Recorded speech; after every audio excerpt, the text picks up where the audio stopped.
ಆರೋಪಿಗೆ ನಟ ದರ್ಶನ್ಗೆ ಬಿಗ್ ರಿಲೀಫ್. ಮತ್ತೆ ಮಧ್ಯಂತರ ಜಾಮೀನು ಆದೇಶ ವಿಸ್ತರಣೆ. ಮುಂದಿನ ದಿನಾಂಕದವರೆಗೂ ಜಾಮೀನು ವಿಸ್ತರಣೆ. ಈ ಹಿಂದೆ 6 ವಾರಗಳ ಕಾಲ ಬೇಲ್ ನೀಡಿದ್ದ ಹೈಕೋರ್ಟ್ ಇದೀಗ ಮತ್ತೆ ಮಧ್ಯಂತರ ಜಾಮೀನು ವಿಸ್ತರಿಸಿದ ಹೈಕೋರ್ಟ್. ಜಾಮೀನು ವಿಸ್ತರಿಸಿ ಆದೇಶ ನೀಡಿದ ಕೋರ್ಟ್. ತೀವ್ರ ಅನಾರೋಗ್ಯ ಹಿನ್ನೆಲೆ ಜಾಮೀನು ವಿಸ್ತರಿಸಿ ಕೋರ್ಟ್ ಆದೇಶ. ಚಿತ್ರದುರ್ಗ ರೇಣುಕಾಸ್ವಾಮಿ ಕೊಲೆ ಪ್ರಕರಣದಲ್ಲಿ ಆರೋಪಿಯಾಗಿರೋ ನಟ ದರ್ಶನ್ ರೆಗ್ಯುಲರ್ ಬೇಲ್ ಸಿಗೋವರೆಗೂ ಮಧ್ಯಂತರ ಜಾಮೀನು. ಕೋರ್ಟ್ ತೀರ್ಪಿನಿಂದ ನಿಟ್ಟುಸಿರು ಬಿಟ್ಟ ದರ್ಶನ್. ಡಿಸೆಂಬರ್ 11ರಂದು ದರ್ಶನ್ಗೆ ಸರ್ಜರಿ ಫಿಕ್ಸ್. ಜಾಮೀನು ಮುಗಿಯುವ ದಿನವೇ ದರ್ಶನ್ಗೆ ಸರ್ಜರಿ. ಡಿಸೆಂಬರ್ 5ರಂದು ಮತ್ತೊಂದು ಸರ್ಟಿಫಿಕೇಟ್ ಸಲ್ಲಿಕೆ. ದರ್ಶನ್ ಮಧ್ಯಂತರ ಜಾಮೀನಿನ ಯಾವುದೇ ರೂಲ್ಸ್ ಬ್ರೇಕ್ ಮಾಡಿಲ್ಲ. ದರ್ಶನ್ ಪರ ಹಿರಿಯ ವಕೀಲ ಸಿ.ವಿ. ನಾಗೇಶ್ ವಾದ ಮಂಡನೆ.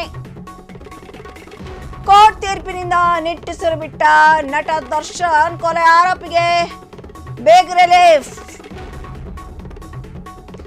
ಮತ್ತೆ ಮಧ್ಯಂತರ ಜಾಮೀನು ಆದೇಶನ ಹೈಕೋರ್ಟ್ ವಿಸ್ತರಣೆ ಮಾಡಿದೆ. ಮುಂದಿನ ದಿನಾಂಕದವರೆಗೂ ಜಾಮೀನಿನ ವಿಸ್ತರಣೆ ಮಾಡಿದ ಹೈಕೋರ್ಟ್. ಈ ಹಿಂದೆ 6 ವಾರಗಳ ಕಾಲ ಬೇಲ್ ನೀಡಿದ್ದಂತ ಕೋರ್ಟ್ ಇದೀಗ ಮತ್ತೆ ಮಧ್ಯಂತರ ಜಾಮೀನು ವಿಸ್ತರಿಸಿ ಕೋರ್ಟ್ ಆದೇಶ ನೀಡಿದೆ.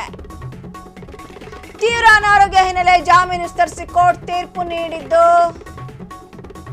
ಚಿತ್ರದುರ್ಗ ರೇಣುಕಾಸ್ವಾಮಿ ಕೊಲೆ ಪ್ರಕರಣದಲ್ಲಿ ಆರೋಪಿಯಾಗಿರೋ ನಟ ದರ್ಶನ್ ರೆಗ್ಯುಲರ್ ಬೇಲ್ ಸಿಗೋವರೆಗೂ ಮಧ್ಯಂತರ ಜಾಮೀನು. ಕೋರ್ಟ್ ತೀರ್ಪಿನಿಂದ ನಿಟ್ಟುಸಿರು ಬಿಟ್ಟ ದರ್ಶನ್. ಕೊಲೆ ಆರೋಪಿಗೆ ನಟ ದರ್ಶನ್ಗೆ ಬಿಗ್ ರಿಲೀಫ್.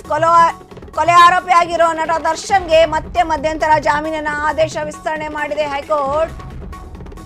ಮುಂದಿನ ದಿನಾಂಕದವರೆಗೂ ಜಾಮೀನನ್ನು ವಿಸ್ತರಣೆ ಮಾಡಿ ಆದೇಶ ಮಾಡಿದ ಕೋರ್ಟ್. ಈ ಹಿಂದೆ 6 ವಾರಗಳ ಕಾಲ ಜಾಮೀನನ್ನು ನೀಡಲಾಗಿತ್ತು. ಈಗ ಕೋರ್ಟ್ ತೀರ್ಪನ್ನ ನೀಡಿದೆ, ಆದೇಶ ನೀಡಿದೆ.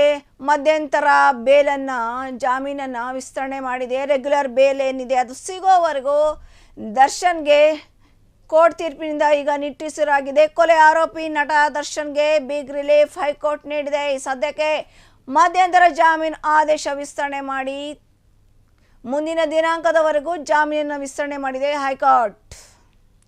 ಈ ಹಿಂದೆ 6 ವಾರಗಳ ಕಾಲ ಬೇಲ್ ನೀಡಿದ್ದ ಕೋರ್ಟ್ ಇದೀಗ ಮತ್ತೆ ಮಧ್ಯಂತರ ಜಾಮೀನು ವಿಸ್ತರಿಸಿ ಕೋರ್ಟ್ ಆದೇಶ ನೀಡಿದೆ.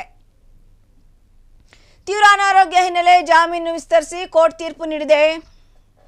ಚಿತ್ರದುರ್ಗ ರೇಣುಕಾಸ್ವಾಮಿ ಕೊಲೆ ಪ್ರಕರಣದಲ್ಲಿ ಆರೋಪಿಯಾಗಿರೋ ನಟ ದರ್ಶನ್ ರೆಗ್ಯುಲರ್ ಬೇಲ್ ಸಿಗೋವರೆಗೂ ಮಧ್ಯಂತರ ಜಾಮೀನನ್ನು ನೀಡಿದೆ ರಾಜ್ಯ ಉಚ್ಚ ನ್ಯಾಯಾಲಯ. ಕೋರ್ಟ್ ತೀರ್ಪಿನಿಂದ ನಿಟ್ಟುಸಿರು ಬಿಟ್ಟಿರುವಂತಹ ನಟ ದರ್ಶನ್ ಕೊಲೆ ಆರೋಪಿಯಾಗಿದ್ರು. ಈಗ ಬಿಗ್ ರಿಲೀಫ್ ನೀಡಿದ ಸದ್ಯಕ್ಕೆ ಹೈಕೋರ್ಟ್ ಮಧ್ಯಂತರ ಜಾಮೀನಿನ ಆದೇಶನ ವಿಸ್ತರಣೆ ಮಾಡಿದೆ ಕೋರ್ಟ್. ಮುಂದಿನ ದಿನಾಂಕ ಏನಿದೆ ಅದರವರೆಗೂ ಜಾಮೀನು ವಿಸ್ತರಣೆ ಆಗಿದೆ. ಈ ಹಿಂದೆ 6 ವಾರಗಳ ಕಾಲ ಬೇಲ್ ನೀಡಿದಂಥ ಕೋರ್ಟ್ ಇದೀಗ ಮತ್ತೆ ಮಧ್ಯಂತರ ಜಾಮೀನು ಆದೇಶ ವಿಸ್ತರಣೆ ಮಾಡಿ ಕೋರ್ಟ್ ಆದೇಶ ನೀಡಿದೆ. ತೀವ್ರ ಅನಾರೋಗ್ಯ ಆಗಿತ್ತು, ಆ ಹಿನ್ನೆಲೆಯಲ್ಲಿ ಜಾಮೀನು ವಿಸ್ತರಿಸಿ ಕೋರ್ಟ್ ತೀರ್ಪು ನೀಡಿದೆ. ಚಿತ್ರದುರ್ಗ ರೇಣುಕಾಸ್ವಾಮಿ ಕೊಲೆ ಪ್ರಕರಣದಲ್ಲಿ ಆರೋಪಿಯಾಗಿರೋ ನಟ ದರ್ಶನ್ ರೆಗ್ಯುಲರ್ ಬೇಲ್ ಸಿಗೋವರೆಗೂ ಮಧ್ಯಂತರ ಜಾಮೀನು.